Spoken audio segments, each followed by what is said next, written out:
Well, welcome, and I'm so glad you all are here today. Again, my name is Dr. Teresa Huff-Pomstra, and I'm one of the clinicians and the outreach coordinator for UMKC Counseling Services. I was telling Katie before y'all logged on that right now we have so much media overload that I really took that into account today, that a lot of us have been sitting in front of screens, consuming a lot of media. And so my intention today is to give you all some helpful tips or some things to think about as you're sort of managing through the stress that we're under right now, and certainly not make this one more thing, one more overload of information. So hopefully this will give you some good basic overview of kind of how you can handle your stress during this time, and that'll be actually something helpful to you all. Yeah, so Katie and I talked about what might be appropriate, and we're in the middle of a pandemic. So we thought, hey, maybe everybody would like a little help with sort of surviving the stress of the coronavirus. And it's funny, I was talking to my spouse and I said, it's unprecedented how many times I'm using the word unprecedented these days.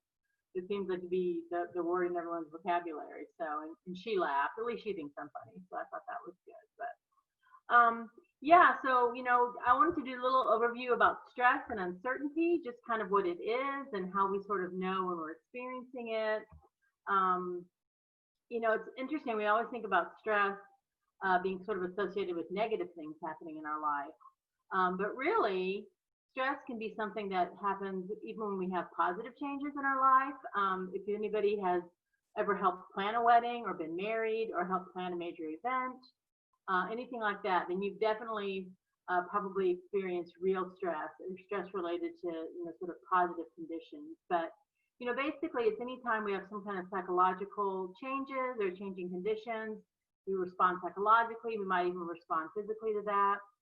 And the reason that we really have stress and uncertainty and why that happens is because humans as a species, we really crave certainty. Like, we really like to know kind of what's coming and what's the order and what's predictable. And I think, of course, we fall in a range with that. Some people are more adventurous maybe, or more risk takers. Some of us are more orderly. But by and large, as a species, we're sort of like, yep, we kind of like to know what to expect and what to plan for. And so when we don't have that certainty, or when we don't have sort of that predictability or order, that's where we can see stress levels get really high, and that's where anxiety can certainly come in.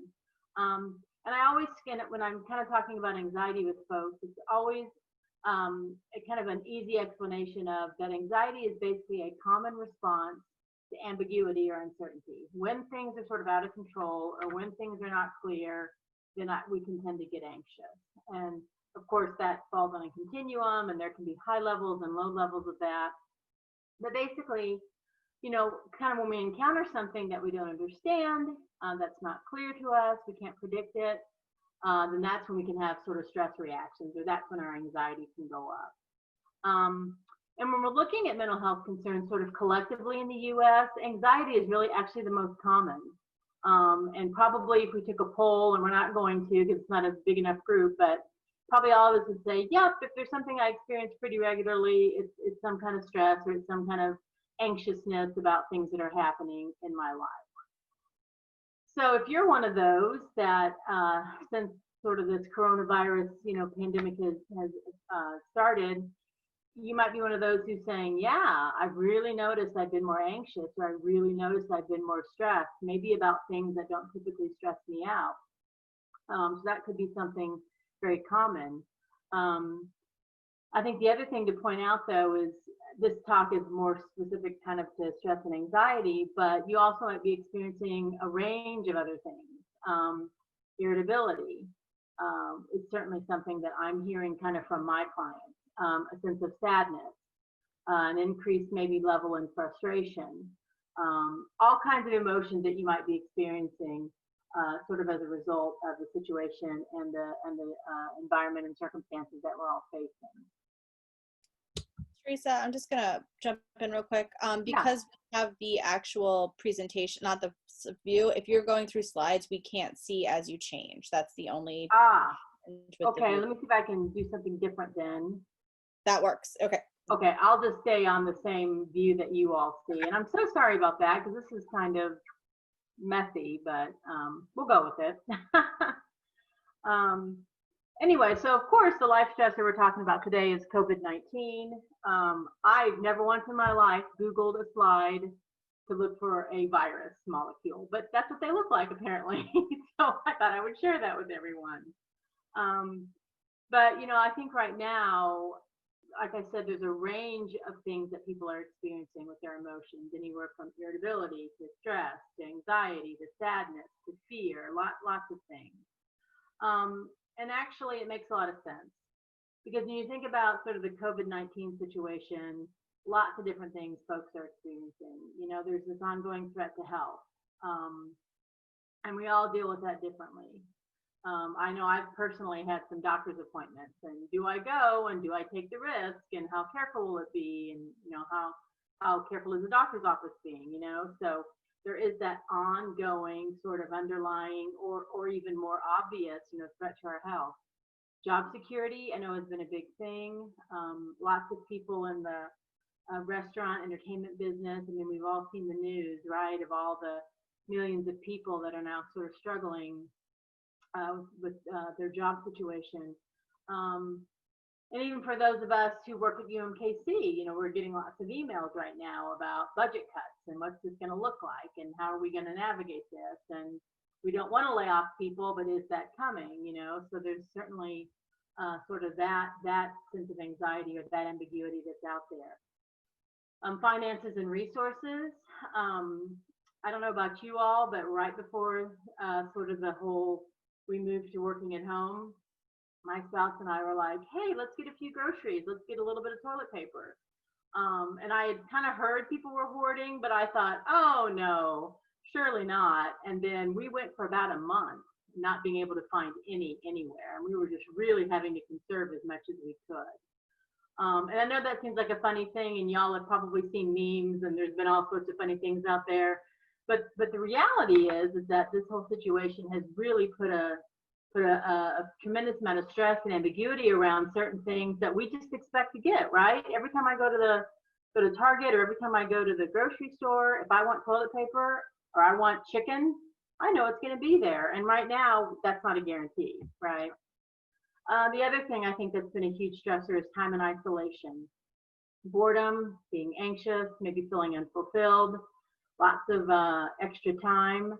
That some days may feel great, may feel like, yeah, this is really what I needed. Other days may feel like, I'm just struggling to get through, and there's just, there's nowhere to go. I'm sort of feeling trapped.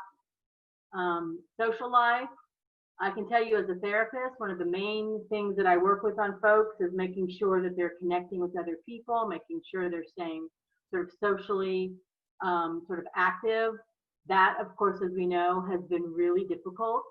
And so right now, that can be a real stressor for all of us. Conversely, for those of us who have a partner that we live with, or have family members, or maybe we have roommates or housemates, we may be getting a little too much of that connecting time with others. We may be getting a little too much of togetherness, right? And so that can kind of cut both ways. For some people, it's very lonely. For other people, living with several others or another person, it may be really overwhelming. And then this last one is just sort of the pressure and the expectations. And I'm going to touch on this a little bit today. It's interesting, as this whole thing has hit, and everybody has sort of people that work in offices and jobs that can be adapted to home, has also kind of automatically come along with this idea of, well, now I need to be productive, right? Now I need to learn 3 languages. Now is the time that I'm going to redecorate my house and I'm going to paint the living room, right? It's just everybody got sort of this break, and in came these expectations around, oh, I need to be productive. I need to be doing something. I need to be, really showing that I'm making great use of our time. But I can tell you that what we're facing right now is a crisis. And so during crisis is not the time that we are most optimally our best self, so to speak. So that has been something that I think has been a stressor for a lot of folks. So when we think about stress, I always think about it sort of in 4 parts. Our bodies get affected, our minds, our emotions, our behaviors. And you can kind of see here on this little stress wheel, so to speak, lots of ways that we might get headaches, we might feel tense in our shoulders, we might find ourselves worrying a lot, we might find ourselves being negative. Behaviorally, loss of appetite, might find ourselves drinking more, finding ourselves maybe snacking more, sort of turning to comforts in that way. And then emotionally, of course, we were talking about that stress might manifest in feeling more irritable, maybe feeling sad, maybe feeling apathetic, being apprehensive, maybe fearful about the future. And so this is just, when we think about stress, think about all the different ways that stress can come in, maybe the different parts of your life and your being that might need some attention during this time, that might need you to do a little self-care and do some kind of tending to it.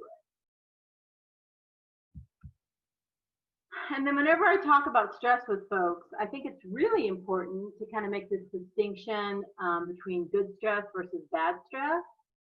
And when we talk about good stress, sort of the official clinical term for it is eustress. And so it's more of the sense of acute stress. For any of you who, of course, everyone here is a graduate of UMKC, so we've all had those times of like the finals week is coming up, or there's a big project, or maybe it's our first sort of job interview, right? Or any job interview. And so that's stressful. It's kind of one of those, maybe those positive stressful times. And the good thing about stress is that it does challenge us. It gives us it shows sort of motivation. It's a positive response to say, okay, I've got this important thing coming up. Because it's important to me, I'm going to set aside time, I'm going to prepare. And so there's this sense that stress can actually be sort of a motivator. And it lets you know sort of what's important to you. We've probably all had the experience of there were certain classes that were very important that I really did well in. And then there were some classes, especially I remember my freshman year, I was like, maybe don't care so much about that class, don't quite put so much effort into it and don't feel quite as motivated. And it's been interesting to me as we've been sort of in this coronavirus pandemic time, is that sense of stress has also served as a motivator. I think that's the thing that helps us go, oh, wow, okay, we need to social distance. We need to be wearing a mask, or we need to be washing our hands more. It can be really a motivator to say, okay, in the light of this thing, I'm going to do what I can, to keep myself safe, keep others safe, or whatever. So that would be an example of where I think stress during this time can be a motivator and can help us kind of continue on the course of, why are we quarantining? Why are we doing this? And it's because we know that we want to, again, be healthy and help this thing turn around. And so a question I get asked a lot is, well, how do you sort of know when your stress, kind of moves into more of distress, where it becomes maybe more problematic? And I think the best way to kind of talk about that is to say, if you're a person who finds yourself really being stressed, and it becomes chronic, it becomes something that daily, weekly, monthly, just kind of keeps stretching on, that you find yourself really stressed, really experiencing some of those symptoms and things that we showed in the little wheel, then that's maybe a time to go, okay, maybe the stress is kind of reaching beyond sort of just normal ebbs and flows of everyday life, and maybe I need to be doing something more about it, paying more attention. And so I think some of the things to look for with that would be physical issues, GI issues, GI stress. Maybe it's headaches for you. Again, some people really carry their stress in their shoulders, and they find themselves being very tensed up, in their muscles. Certainly there can be an emotional impact. When stress moves into really feeling depressed for days on end, or feeling really irritable and not being able to maybe contain that, or being able to sort of change that. Again, when stress and some anxiety really moves into feeling very anxious on a regular basis, maybe anxious about lots of things, that can be a real sign that, okay, again, this is something maybe that needs more attention. And so I think this is been pretty prominent and pretty out there in the media, even, is that chronic stress, we know, can really become a problem. It can have significant effects on health and well-being. One of the things it can really lead to is exhaustion and burnout. especially when it goes on for a long period of time. And I think at that point, that's when chronic stress might call for some kind of professional help and support. And so I know that I had been quarantining. I think we moved our office home, I think around maybe March 16th. Probably maybe for several of you that's been the case, for those of you who are working from home. I realized today that's like 6 weeks. I mean, that's a really sort of long time to have kind of had everything kind of flipped upside down. And so I heard a term the other day, quarantine fatigue. Show of hands, anybody dealing with quarantine fatigue at all? Anybody can kind of relate to that? And it's just this idea that, you know, it's getting a little bit, even though for a lot of us that are at home, I mean, I'm super thankful that I still have a job. I'm super thankful I can do what I do from home, but there still can be that sense of this is exhausting. To sit in front of a Zoom computer every day for hours at a time is difficult. It really pulls on my attention. I tend to have a little bit of ADHD. It really pulls on my attention, really pulls on my energy level. And so it would not be uncommon for some of you who maybe don't normally feel like, you know, you're that stressed. You may start feeling like, wow, this is really tough. Like this is really going on longer than I would have expected. And so I mention that just to sort of normalize that. But if you've been concerned at all about, man, why is it that I'm just so, you know, just maybe really struggling, or some days I just don't feel that productive at work. Well, I think it's a result of some of the things we're talking about and just that ongoing nature of the situation, especially a situation that doesn't have an end point. And one thing I've been, you know, sort of reflecting on and thinking about, and I don't want to ever compare disaster to disaster, but in some ways we know that when certain things happen, you know, there's maybe a major storm, something happens, it's over, and then we sort of clean up and move on. And this has been a situation where nobody right now has any sort of foreseeable, oh, this is going to be over at this point. And so being able to deal with this becomes even more important because we don't have an end point, because we cannot point to a date and say, okay, when this happens, then we're going to know we're okay.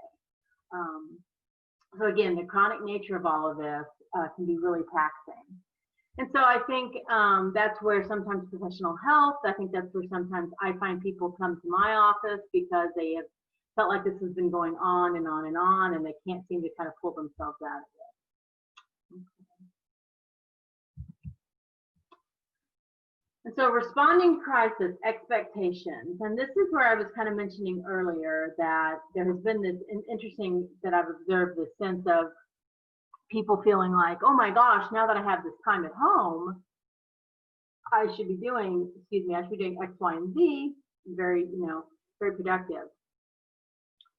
And so if that's you, I think that's great. And that's probably a way for you to be able to cope and to use your energy. But for a lot of us, that is not the case. We have not necessarily felt overly energized and felt like we could sort of, do all these things. And I think it's important to realize that we are responding to a crisis. In some ways, we're responding to a trauma. I think especially about people who have had a loved one get sick and die from the coronavirus, and have not been able to say goodbye, have not been able to do any kind of adjusting to that. That tends to be very traumatic for people. And so whenever we were, sort of sent home to work, that's not necessarily planned telecommuting, right? That wasn't something we all sat down and decided. It was like, oh, we have to do this, and so we got to figure this out. So now we're working from home. And I have several friends with children, and they say, yeah, we keep calling it homeschooling, but we're really not homeschooling. We're really doing school at home. Like, this wasn't something we expected to do. And so I think in the midst of all of this, there have been sudden changes. There have been losses. Again, many emotions being experienced at this time. Some may be familiar to us. Oh yeah, this is what happens to me when I get stressed. And some of us may be experiencing emotions or experiencing especially negative emotions in a new way that we didn't really expect would happen. And so the other thing I think that's important to kind of realize and to allow yourself some space around is that there's been a huge loss of control during this time, especially whenever we have sort of our state government saying this is where you can go and can't go. People need to quarantine during this amount of time. There's just been a real loss of control or a sense of choice. I can't go hang out with my friends. I can't go participate in this concert or this sporting event I was, kind of counting on. The other part, I think, the loss of control that's been interesting to note is the what ifs. What if this keeps going on? What if this doesn't end? What if my job does end? What if I get sick? What if my parents are in their 70s? What if one of my parents gets sick? What do we do then? And so there's really been this sense of loss of control that I think for most of us is maybe new or maybe been certainly exaggerated. And so when you think about we're responding to a crisis, this is a loss of control, this is sort of what it's pulling from and requiring of us, then all of a sudden it makes sense that, oh, okay, maybe this is why I don't necessarily every day have the energy to get up and learn this new language or rearrange on my bookshelf like I intended to do. Because really what's happening is that a lot of our energy, our mental energy, our physical energy is really going into surviving and maintaining and sort of getting through. And so when I've been talking with clients about this, I'm really encouraging them to really think about their expectations and really modifying those and really monitoring those and giving themselves the space to say, yeah, that's not something I can do right now. And I have just a really little small example of that. My spouse and I really like to puzzle. And my understanding is that the puzzle companies are making like billions of dollars at this point, like everyone's puzzling. And we have one that's a lot of muted shades of color. It's a really difficult one. And so I told my spouse, I said, let's do this one. I've got time and I'm working from home and, we can't go anywhere on the weekends. And she said, okay, let's do it. I failed. I was like, I don't want to do this. This is so hard. And I have had zero motivation for that. And I realized right now, I want to enjoy puzzling. I want to sit down and make order out of something, which is why I like puzzling in the first place, I think. I want it to be fun. I want it to be fun colors. I want it to be easy. And so we ended up buying this 1,000-piece one that's pretty simple. It's got pretty, definite lines and things in it. And again, that's a really small example of like, this is not the time to tax myself and to say, I'm going to do this really difficult thing. I'm really going to listen to what I need, which is I need something fun and I need something distracting. And so that's what we've done. So, and you maybe can think of your own examples for yourself of where you've had a lot of expectations. So the strategy. So what do we do during this time? How do we sort of manage? I know it's been several weeks. It may be weeks longer.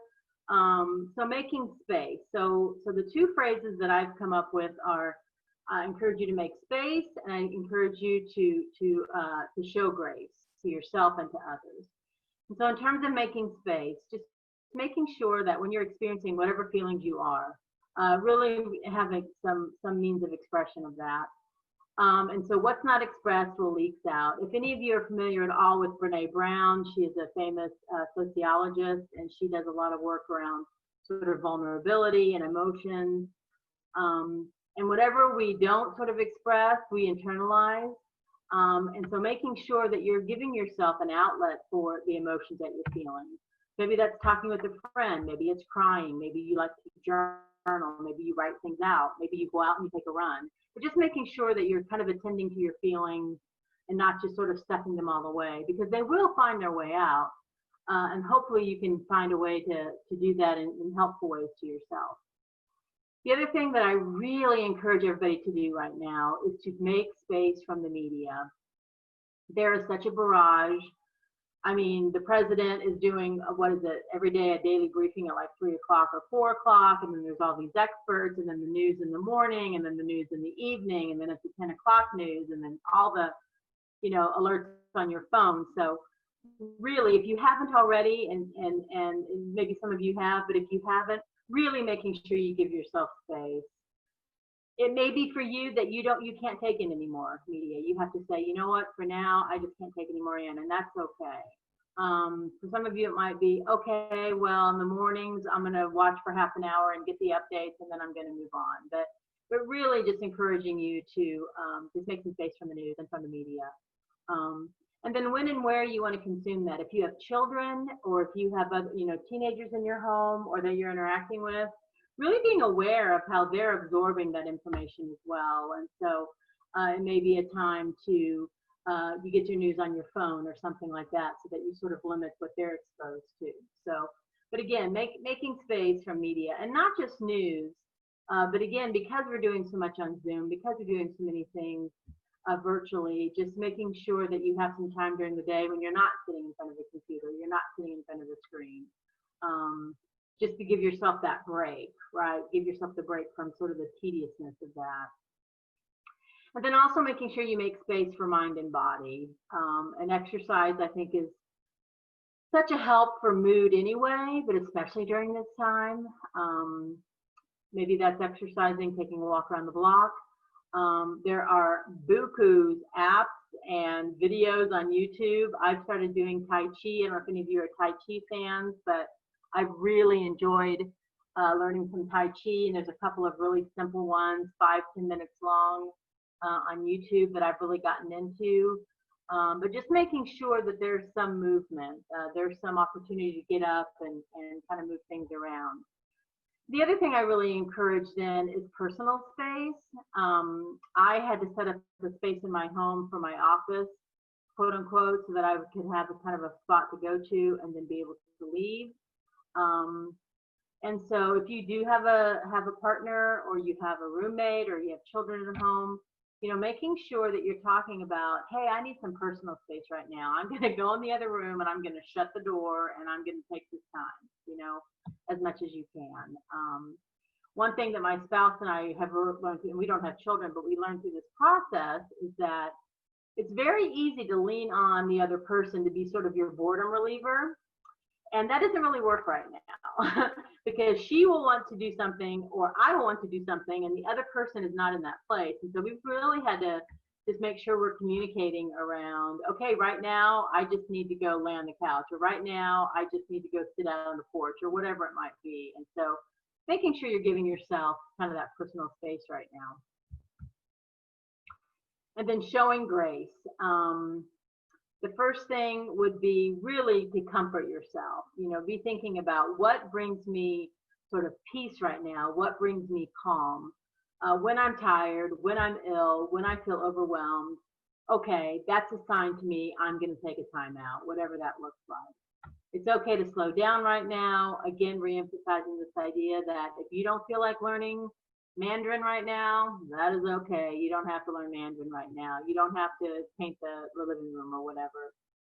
And I always encourage people, when they think about sort of comforting themselves and self-care, to think about your 5 senses.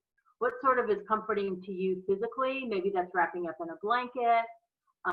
Maybe what your sense of smell might be is maybe there's a certain candle that you like, maybe a bubble bath for you, or whatever those different things might be. But think about your 5 senses when it comes time to sort of bring comfort to yourself, or to give yourself a timeout.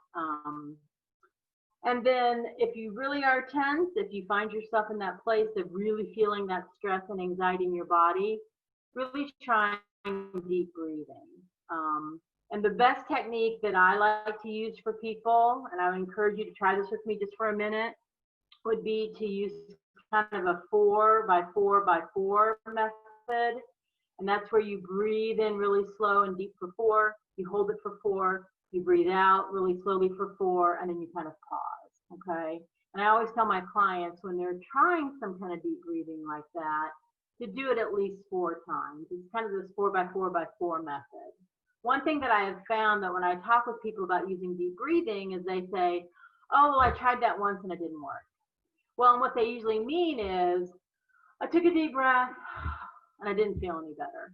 Well, your physiological system needs some time to respond. And so that's where, if you do sort of this 4 by 4 by 4 method, it gives yourself enough time to really breathe in and begin to really get the benefits of slowing down and taking in those deep breaths. So another point then I want to make on showing grace to yourself is seeing the good and being the good. And again, it's sort of this idea of all the negative news we're seeing. Where is something positive? Where are sort of the positive stories? And I am not here to plug certain television shows, but if you have not seen Little Big Shots on Sunday nights, Melissa McCarthy, and she has all these little kids on, and they have all these different various, like, little kid on the other day who likes to pet hair, and other ones that are good at sports, and it's just very uplifting. But maybe making room for things like that, you know, in the middle of all the negative that you're hearing, being like, you know what, I'm going to sit down and watch a bunch of little kids really do their thing and let myself, you know, sort of feel uplifted. Another thing I think that can be really helpful during this time is finding those opportunities to give her help. Maybe that's giving financially to something. Maybe that's helping a neighbor who can't get out to get groceries. But just making sure that you know, give yourself time and space to sort of give her help and be that good in the community, which is kind of an antidote to some of the negative that we're experiencing. On this last point, making room to be wholly human. Right now, I mean, there's so many different emotions. I heard somebody say the other day, well, I don't know if I should watch a funny show, or I don't know if it's okay to be joking right now because all these people are, you know, sort of suffering, and we've had all this death. And, you know, I think one of the strategies of life can be holding two things at the same time. That it can very much be that right now, yes, there's a lot of overwhelming negative news. There's a lot of, you know, very tragic situations, or people on the front lines, or just whoever are losing their lives to this virus. But it's also true that there is still good in the world. And it's also true that it's okay to give yourself some space to be uplifted, or to, you know, call your kids or call your grandkids or whatever it might be. Like, it's okay to hold those things in tension at the same time. It's not an either or an or type situation. You're going to be experiencing, all of us are going to be experiencing all sorts of feelings during this time. And it's okay to make room for all of that. And so if you haven't seen this little meme going around, I think it's a really nice one. And so the strategy here is control versus choice. And one of the things that I think this whole situation has sort of revealed is that we might all have a lot less control over our lives than we thought.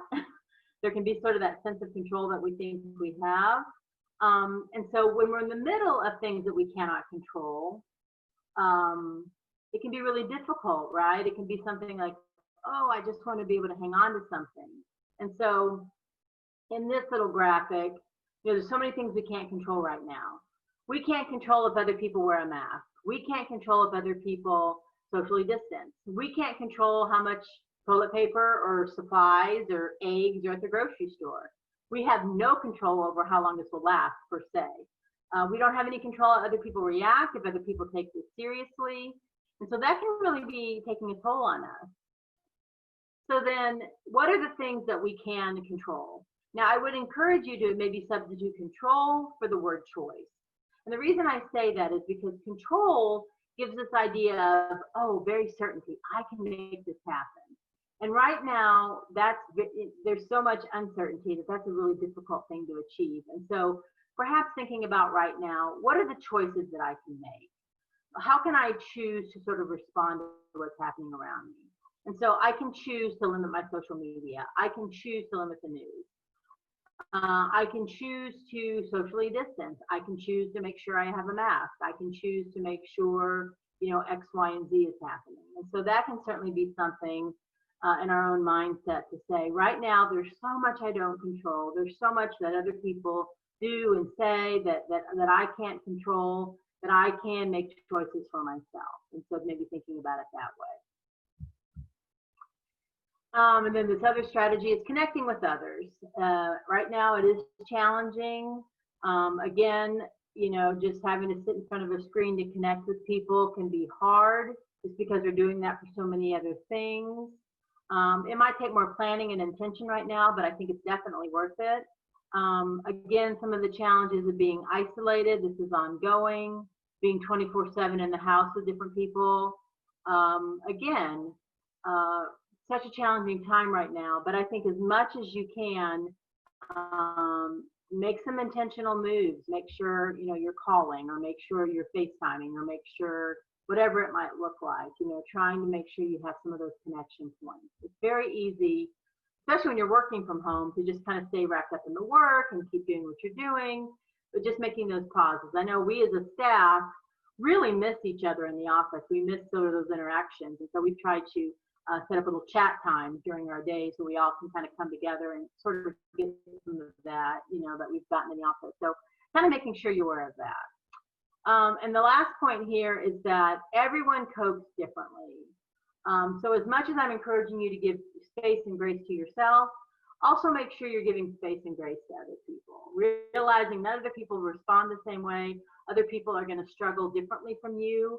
Other people in your house or friends might need different things than you need. And so I think that can go a long way. So I do have one little video I want to show you all. If I can figure out how I did that.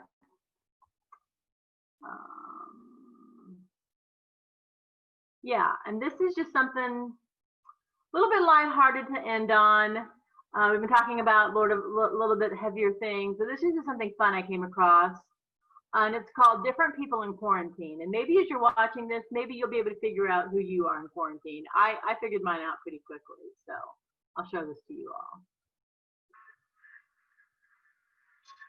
So right now we're seeing your slides still. Oh.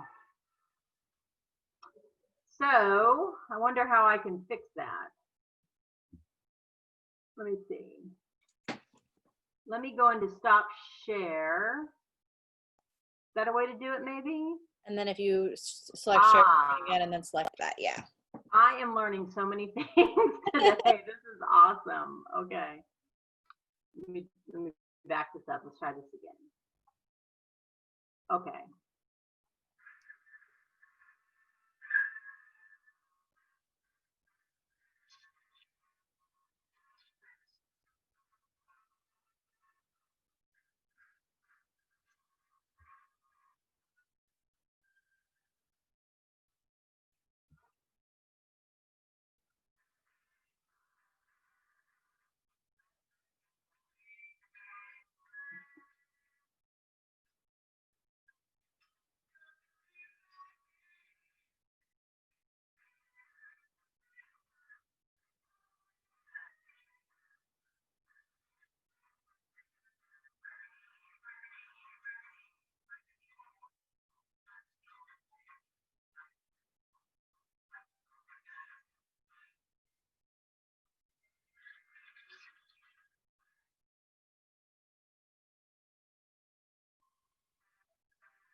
So I thought that was really a fun little video that I wanted to share with you all. I think that I kind of take away from that is we're all in this together. And I'm not the only crazy person who's paranoid. I'm the paranoid one in that video. Every cough, every like, oh my gosh, is this it? My spouse is the all-day cleaner. So I guess it's good because the house is so clean that there's probably no way coronavirus could get in here. But anyway, but just really want to encourage you all that, you know, you're not the only one feeling what you're feeling. We're all going through this in some different way. And so I hope that's a little bit of levity to help you kind of keep going. So, okay. Well, I so appreciate y'all's time today and listening and being here. And again, I hope I gave you some good broad overviews of things. And yeah, I appreciate that. If anybody has further questions or I can help connect you with resources, I think Katie has my information and you can connect to her and she can get you connected to me. So yep, just feel free to email me and I'll connect you. Thank you so much. Yeah, thank you all. Have a great day. Really appreciate it.